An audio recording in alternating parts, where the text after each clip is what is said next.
Qui c'est qui est provisoirement premier de la Ligue 1? C'est Bibi! Ah oui, 3-0. Minimum syndical. Où sont mes gringos?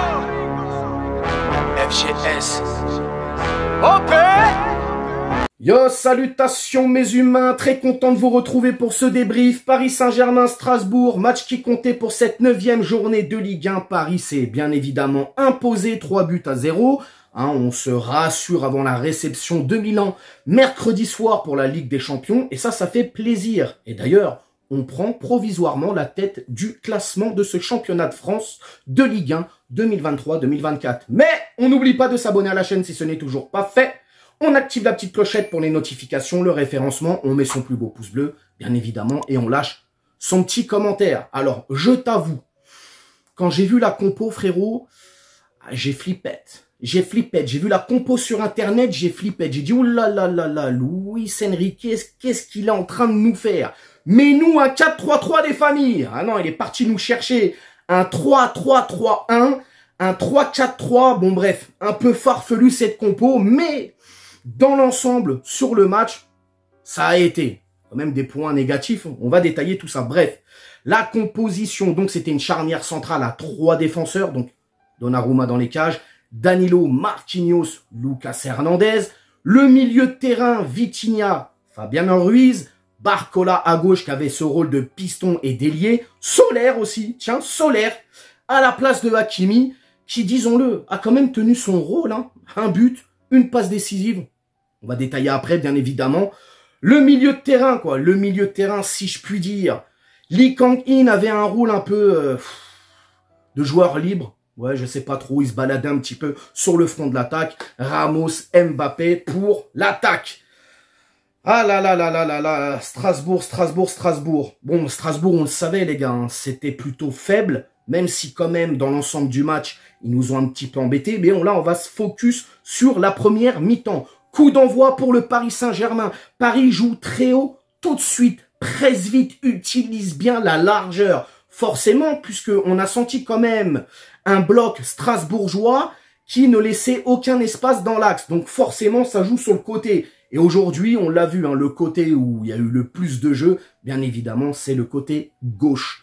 D'ailleurs, j'ai beaucoup aimé justement cette complémentarité entre Vitinha et Mbappé. C'est très beau à voir, techniquement ça s'entend bien. D'ailleurs Barcola aussi, grand chapeau à Barcola qui a vraiment fait un gros travail sur ce côté gauche, justement dans son repli défensif et dans son apport offensif.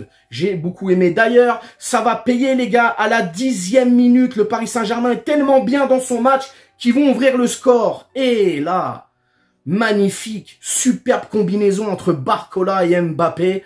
Et là, Barcola qui va centrer très fort dans la surface. Et là, tout plein de malice.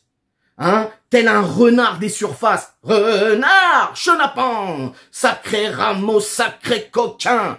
Ramos va mettre son pied, va se faire tamponner. Penalty, transformé par Kiki Mbappé. D'ailleurs, Mbappé, je l'ai trouvé très en forme. Je trouve que justement, ces 2 matchs avec l'équipe de France lui a fait beaucoup de bien. On retrouve un Mbappé mobile, qui commence à courir un peu plus vite, qui commence à se sentir un petit peu, peut-être plus concerné. C'est en tout cas mon avis personnel. Je trouve que ça lui a fait du bien. L'équipe de France 1-0 pour le Paris Saint-Germain à la 10e minute.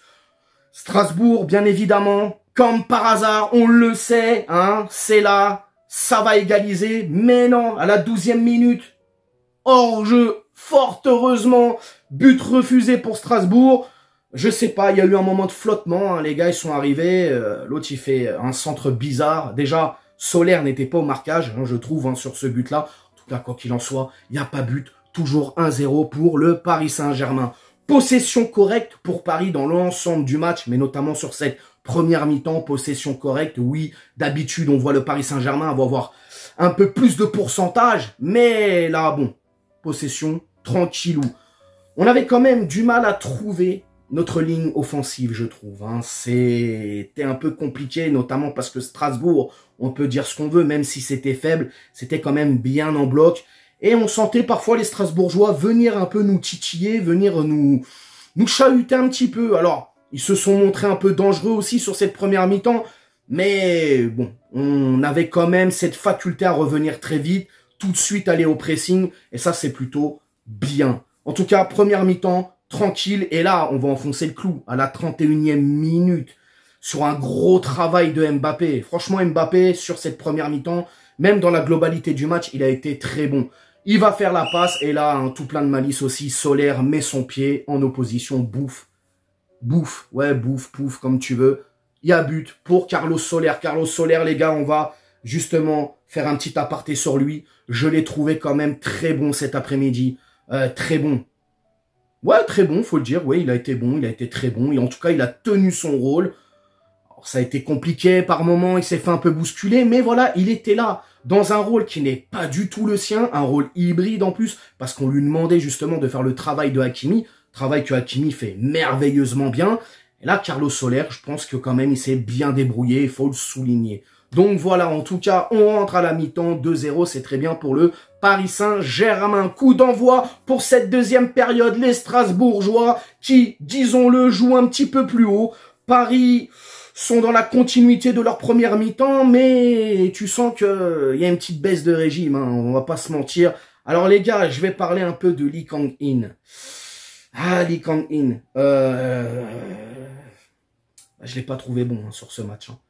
J'ai trouvé qu'il était un petit peu perdu, j'ai trouvé qu'il parfois il était en retard. Alors oui, c'est vrai, des fois les passes n'étaient pas non plus merveilleuses pour lui, mais voilà, je l'ai pas trouvé impactant dans le jeu. Je l'ai même parfois pas vu, en fait. Il était un peu fantomatique sur quelques actions. Bon, on va pas lui taper dessus, il n'y a pas d'agenda non plus, mais c'est dommage. Je trouve qu'il sortait d'une belle compétition avec sa sélection. J'en attendais énormément sur ce match-là. En tout cas, j'avais envie de voir beaucoup plus. Et je reste un peu sur ma faim. En tout cas, Strasbourg joue plus haut, Strasbourg presse, on le voit bien. Mbappé, encore une fois, très mobile. Gros travail de Gonzalo Ramos. Là aussi, je veux mettre un point là-dessus, gros travail de Gonzalo Ramos. Alors oui, c'est un attaquant, oui, on attend des buts, mais bon, parfois, il faut aussi voir le travail avec et sans ballon. Et là, son travail sans ballon, il a été quand même très très bien cet après-midi. Repli défensif, il va agresser, on dit, hein, les gars, hein, il est en train d'épuiser la défense adverse, et ça, c'est très très bien. L'intensité va chuter, on voit Strasbourg quand même en cette fin de match, hein, qui essaye de nous mettre un peu la pression, qui essaye d'aller réduire le score. Ça ne fonctionne pas. On est là, on est bien en place. Il va y avoir des changements, bien évidemment. Mais avant les changements, on va parler de ce but à la 77e minute. But de Fabian Ruiz qui a fait aussi un très bon match. Dans la récupération du ballon au milieu de terrain, il a été agressif. Dans le bon sens du terme, bien évidemment. Donc voilà, 77e minute. Super coup d'œil de Soler. Belle passe en tout cas. Fabian Ruiz qui l'a tout en technique. Pouf, pouf, pouf, pouf. Petit but. Magnifique. 3-0. Paris, premier de cette Ligue 1. Alors, la globalité du match, j'ai bien aimé. On aurait pu faire mieux. Comme je te l'ai dit, il va y avoir des entrants, des sortants. Barcola qui va laisser sa place pour Dembélé. Ramos pour Kolo Muani. Hernandez pour Mukele Hernandez qui s'est un peu échauffé avec un joueur adverse. C'était marrant à voir. Vitinha pour Cherhendour. Cherhendour qui rentre, qui se prend un carton directement. Et Carlos Soler pour Kurzawa. Ah, le Kukur, le Zawa. Kurzawa qui a quand même été... il a été chahuté un petit peu, hein, le Kurzawa. Bref, mes humains, on va passer au top et au flop. Alors, le top. Dans la globalité de ce match, j'ai trouvé quand même l'équipe bonne.